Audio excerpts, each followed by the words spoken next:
नया साल में नया माल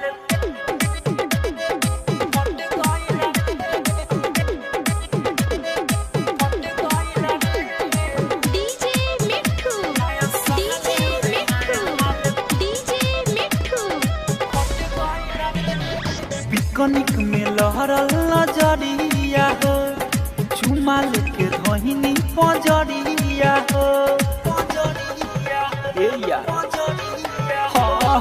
पिकनिक में लहरल नजरिया हो, चुमा लेके धोहिनी पंजरिया हो।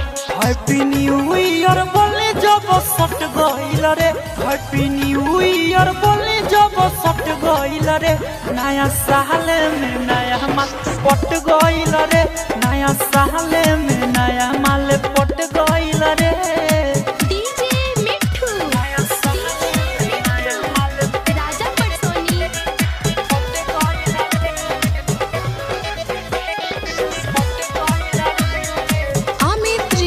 स्टूडियो मुर्गा के पार्टी रहे खैनी भर पेट हो, बिया पे चैन तो करे खाती भेंट हो। मुर्गा के पार्टी रहे खैनी भर पेट हो, बिया पे चैन तो करे खाती भेंट। देख के ग्रीटिंग कार्ड हमारा के हंस गइल रे, देख के ग्रीटिंग कार्ड हमारा के हंस गइल रे। नया साल में नया माल पट गइल रे, नया साल में नया माल पट गइल रे। नया साल में नया माल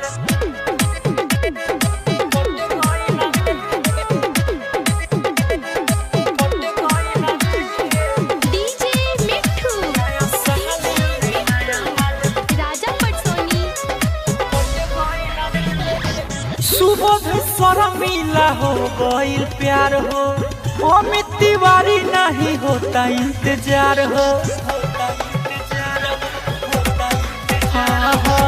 सुबह शर्मिला हो गइल प्यार हो, अमित तिवारी नहीं होता इंतजार। साचो कहतानी दिलवा में जच गइल रे, साचो कहतानी दिलवा में जच गइल रे।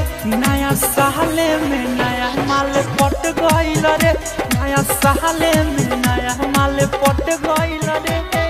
पिकनिक में लहरल नजरिया हो, चुमा लेके धोहिनी पंजरिया हो। हैप्पी न्यू ईयर बोले जब सट गइल रे, हैप्पी न्यू ईयर बोले जब सट गइल रे। नया साल में नया माल पट गइल रे, नया साल में नया माल पट गइल रे।